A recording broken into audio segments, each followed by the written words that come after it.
That's it. That's the way it's done here? Back in, I guess. It's alright. Back in, I guess. Timmy's cool. Was that log cabin there back then? Yep. The log cabin was there when I was a kid, so I never had to be there. My Aunt Jane used to live there. Down there in the log cabin? Really? Was all those log cabin? Yeah, She was with Gary Meadows. Yeah. My Aunt Jane. She was with Gary Meadows. Yeah. Ray, I'm going to say goodbye. It's great seeing you, Ray. I'm going to take off. It's wonderful seeing you. I'm glad you're doing okay. It's great to see you again. I'll come back and visit more often.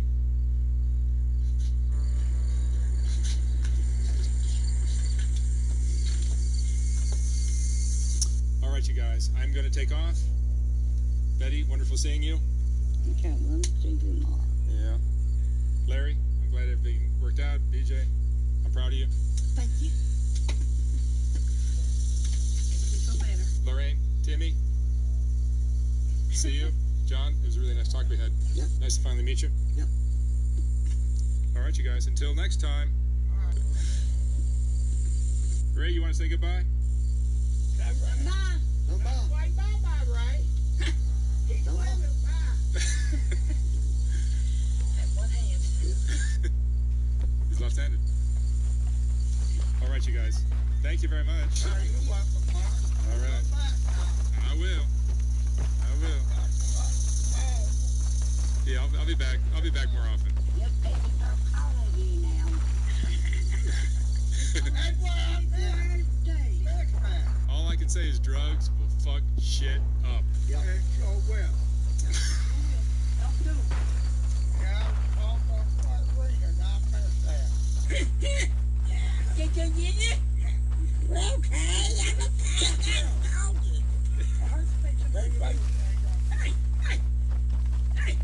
He's got to pay. Hurry up. I always love Yeah, yeah. Look at Larry. Larry's a smooth operator. Yeah, I know you miss Lorraine. This ain't happening for a reason. Yeah, I know. I call you Lorraine. Yeah, I keep bringing these pretty girls by, man.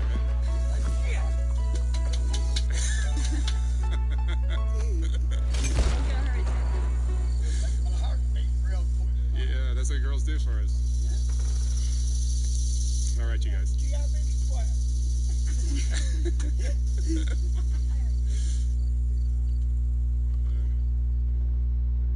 Even though Soft White Underbelly consists of a lot of videos, it's really still a photography project to me. And if you appreciate the photography, sometimes it's difficult to enjoy it when it's scrolling down the screen, which is the only option I had in this horizontal format on YouTube. So last year we came out with the first Soft White Underbelly book, which is a collection of the best portraits from the thousands of interviews I've done. Each portrait in this book is accompanied by an interesting quote from the person's interview. Oh my God. Ain't the first time. Wow. These aren't as bad as I thought. I look like a witch. Hey there.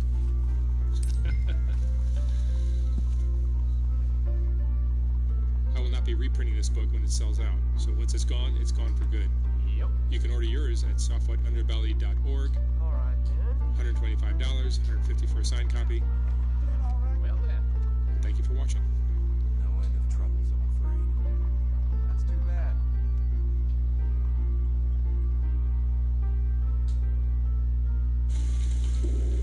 When you want bedtime to be a good time. Good night, sweetheart. Hey, buddy, come here. Come up here, buddy. Oh, it's the cutest little dog ever. Here, take your time, brother. So you my man, or the last real-life hobo left in America, probably? There's the one waiting on the right. All right. I got. Have to expect it.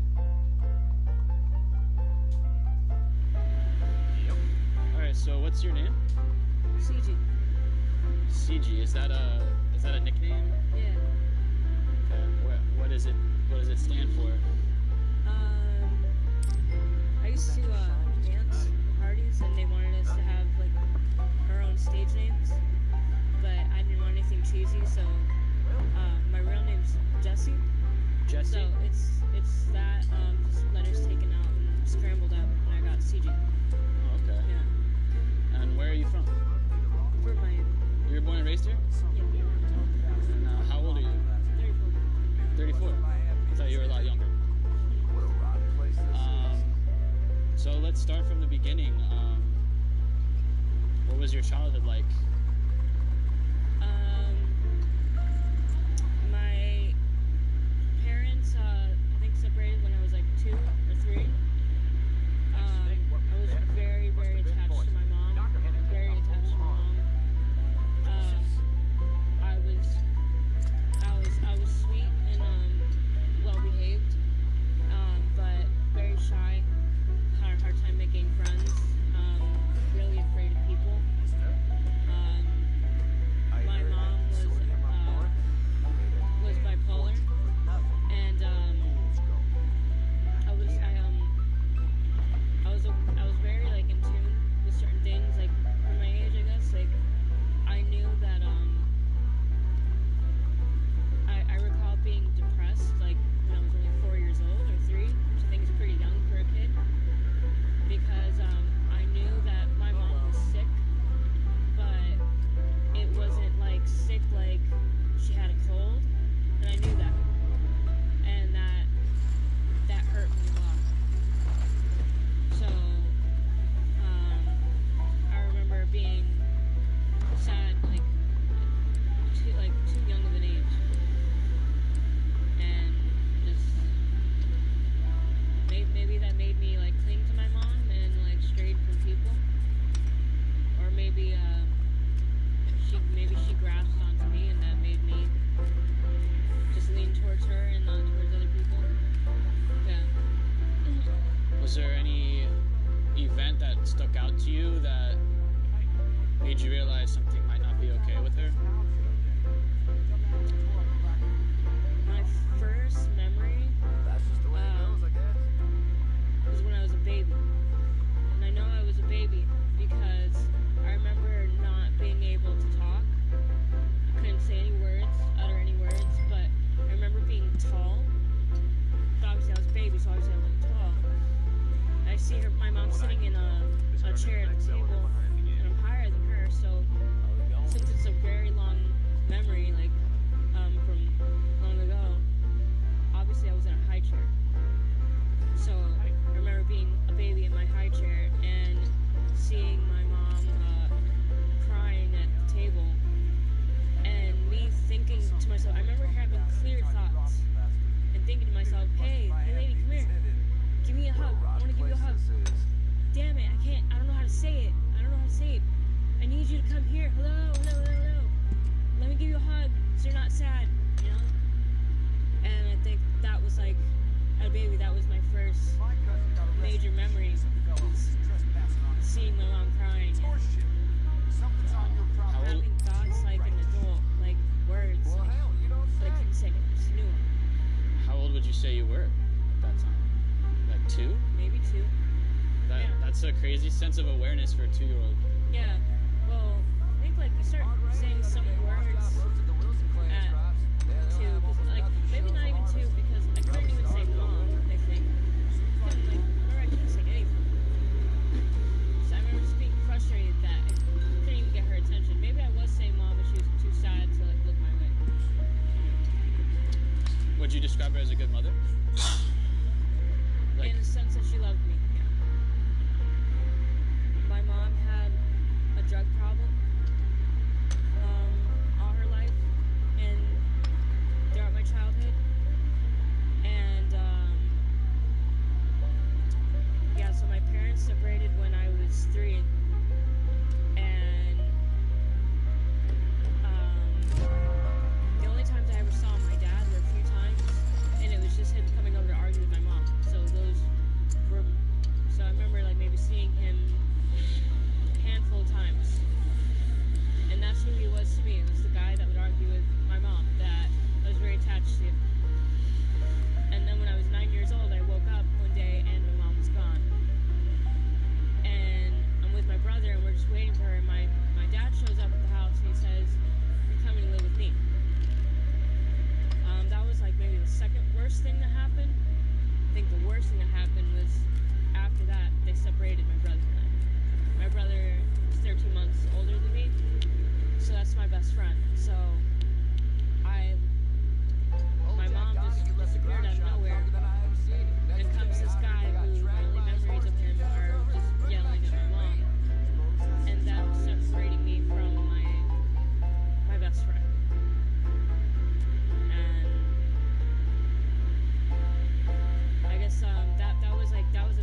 she was going through withdrawal, and she had epilepsy, and maybe she had a seizure during the withdrawals or something like that.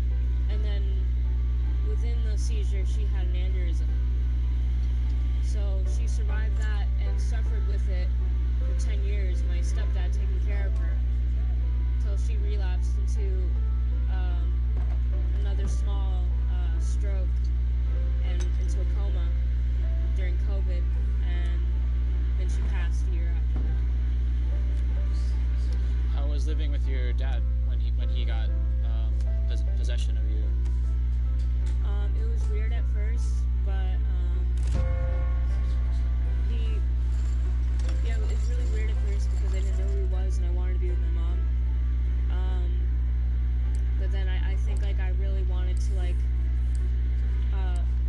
learn to like him, and naturally he liked me a lot, or loved me because I was his daughter, but he was pretty abusive. He was very day and night with him. Like, I didn't know when he was going to be nice to me or when he was going to be abusive. Did he use drugs as well? No. Are you in touch with him? He's also dead. And what about your brother? Are you in touch with your brother? Did you ever reconnect? No, we did, yeah, of course. But when I became homeless, like, before I became homeless, like, right before I became homeless, I kind of knew it was going to happen. And I had a phone call with him, long phone call, and I told him, I said, you won't ever let me go on the streets, would you? And he said, no, of course not. You're my little sister. I love you, world. And then I became homeless, and I asked him if he could help me out. He was like, no. Just like that, just no. I didn't like school. I got picked on a lot. I always had anxiety. Like social phobia kind of took over my life. I always preferred to be by myself. Do you feel that you were born that way, or that it was, or you were shaped through your environment growing up? I think shaped, because I was told that I was a very happy and friendly baby. Or do you have moments? Generally, yeah. I think I'm friendly in the appropriate situations and the right people. But you still keep to yourself a lot. Yeah, especially mainly with the streets. It's like there's this, when it comes to the streets and people on the streets, there's this, most of the people on the streets you don't want to get involved in. You don't want to get involved in. It's better to stay to yourself. And what about high school? What was that like? Did you go? I dropped out of high school pretty early.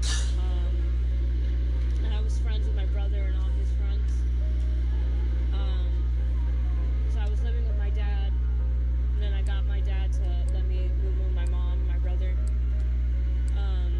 So my brother had his friends, and they all like drank and smoked weed. And that's when I got into that. I think I cared,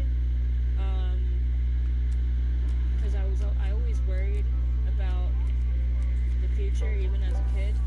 But I think I had like a learning disorder due to my anxiety. Did you have like an idea of what you wanted to be when you grew up as a kid?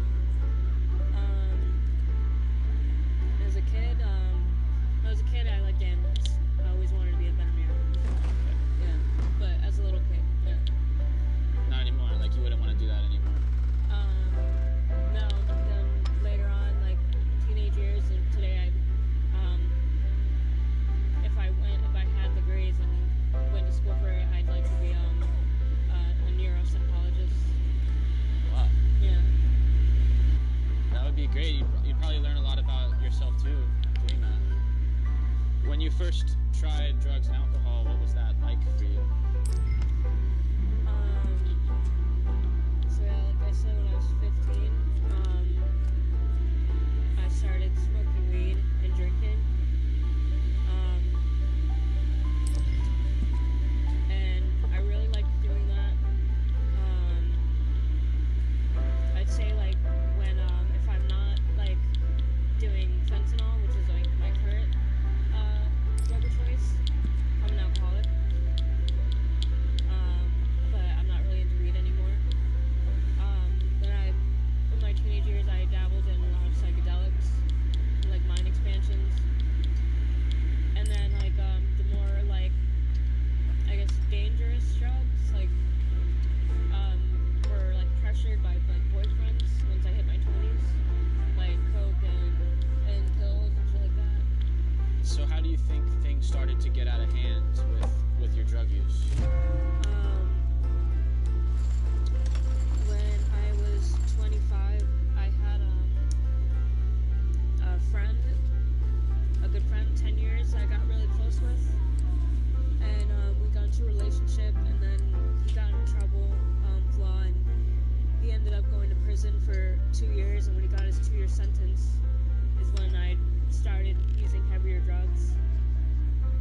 16 is when people started becoming aware of fentanyl. It's when like everyone was just dropping dead. You know, a lot of my friends died that year. So that affected it a lot. 2016, and all that happening. Did you try heroin before that? No, after like 2018 is when I first tried heroin. What, so heroin was still around at that time? Yeah. Okay. I always heard fentanyl like completely kicked it out, you know, but maybe it was still around at that time. Yeah, it's still around in some places. What was it like doing that for the first time? It was a relief because I was very unhappy with things at the time, and I was taking initially I was taking pills, and then eventually it's like pills, it's like you have to take so many just to feel it, and that's really expensive. Then you just do heroin, you do one bag, and that's like replacing 10 pills. It's like once your tolerance goes up with pills, you need like 10 pills to like meet a bag of heroin. You know what I mean? So the needle use that I see and that people do out here, it always kind of blows my mind. I've never tried it myself, but I've always been really fascinated by it. What led you to making the decision to start using needles? Do you use needles? Mm-hmm. So that's, I guess, the most you can get to, right? There's nothing really past that. Yeah. It was pretty quick. And I guess my answer is similar to yours. It makes me wonder why you're fascinated. And I guess it's because maybe from like movies and like books, like William Burroughs and Kerouac and all that stuff. They kind of like what's the word I'm looking for? Glorified it? Yeah, I guess. Or like that. Or like the forbidden fruit or something. Yeah, something like that. Yeah, the words like. It's hard to. Yeah. It seems like it's like right in front of me, but not quite grasping it. Have you experienced any overdoses? Me or other people? Myself? Yeah, yourself. Yeah, I actually died once.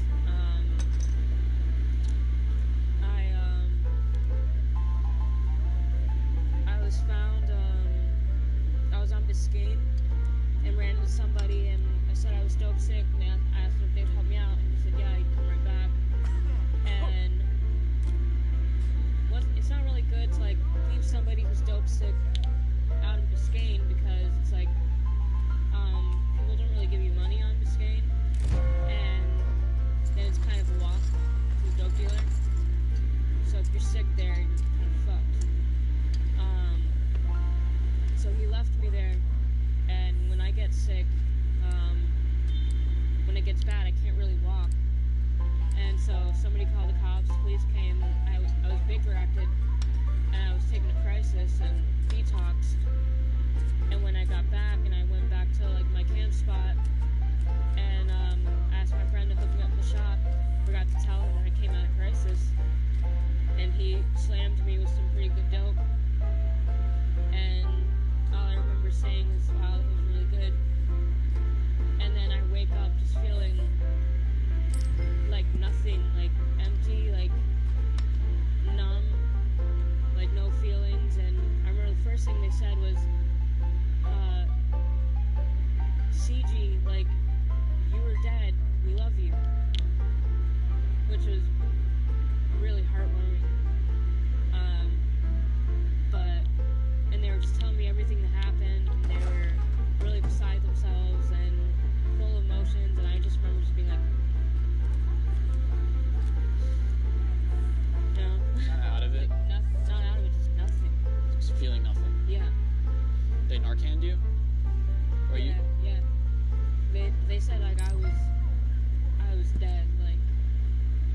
like when you die and like you pass a stool, you're dead. That's what I did. I was there. Yeah. I want to ask about like what if you saw like a light or anything, but I assume you weren't really there for that. No, actually, sadly, my body was hovering right over where we are right now. Here? Yes. This spot? Yeah. What do you mean this spot? It happened here? The bridge behind us. Yeah. That's where I died. Right there. Yeah, I died there, and at that time my boyfriend was in jail, so I lived there, and I would stare at this courthouse waiting for him to come out, and he was probably the biggest thing in my life. So when I died, it was like my ghost. Everything was gray, and I remember my ghost just hovering right over there and staring at the courthouse, waiting for him to come out. Did you have any like thoughts or perspectives or realizations that During that out of body experience? No, just that I was there and I was waiting for him to come out. But visually you were up high looking down? Yeah, I remember seeing everything and everything just being gray. Wow. Yeah, it's pretty sad. Kind of tells me I need to change some things about my life. Do you want to change things about your life? Yeah. I want to get over my anxiety, but I don't know if I'm ever able to. And I think that's what is just going to defeat me and is defeating me.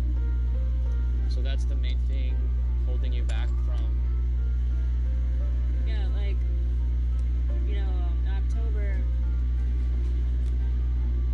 it's illegal to be homeless October 1st.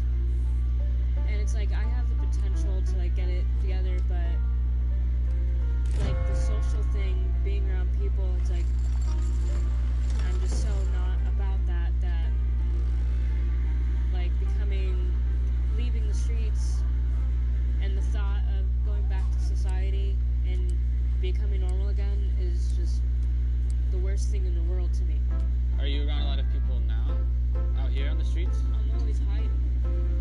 And it's like, when you're on the streets, you can be what you want to be and who you want to be.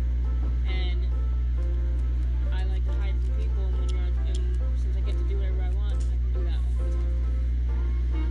And I don't have to talk to anybody. I'm sure there's a recovery to it. It probably just sounds impossible right now because of my situation and how deep I am into this. How deep would you say you are? What's your day-to-day like?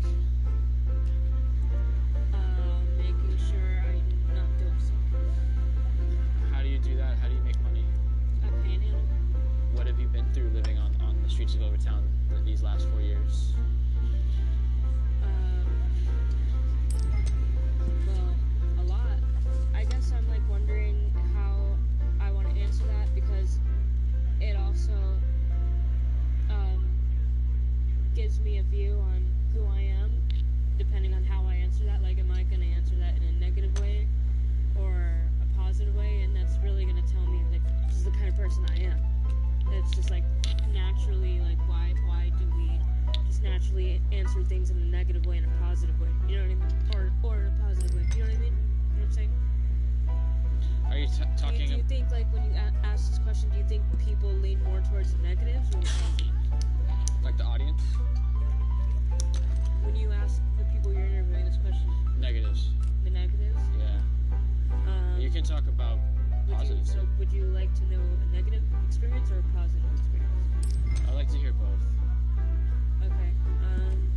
Good things and bad things you've been through. Alright, so I guess I'll say the most positive and the most negative. The most negative thing I went through out here was I was beaten and raped by a stranger. And stranger rape is very uncommon. Usually you're raped by someone you know. And it was while I was panhandling. Almost when I was panhandling. The person found me panhandling. And then, like,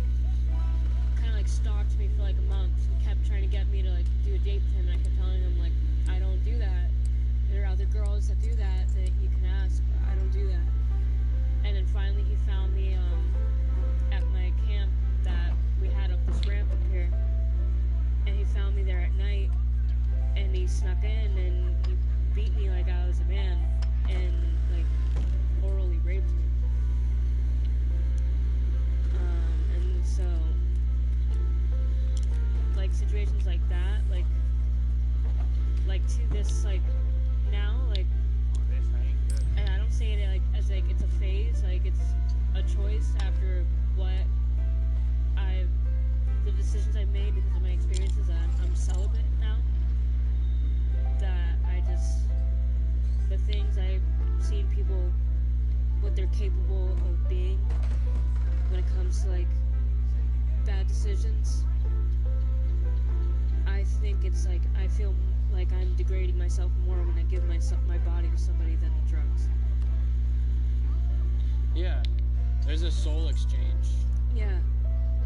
I believe. So, I understand what you're saying. Yeah. I respect that a lot. Yeah. That is definitely horrible. Do you know anything about that guy? Was he like a normal guy in society, or was he also like another, like... Apparently He's obviously not normal. was known to have done that quite often, and somebody told me he was actually found dead. But I don't know if that was true because the person who told me that, he kind of makes up rumors that are pretty like random and out there. Okay. A lot of people on the streets are like that. But I mean, he did kind of describe him to the T. If he was dead, how would you feel about that? Hey, you good? Satisfied. Yeah. What are some positive things you've been through out here? Maybe something positive that people wouldn't expect. Most positive thing that I believe nobody would expect and that I never expected is that when you are homeless on the street, you get to save lives. So you've saved lives. Yeah. When you're homeless, you're definitely gonna come across an OD.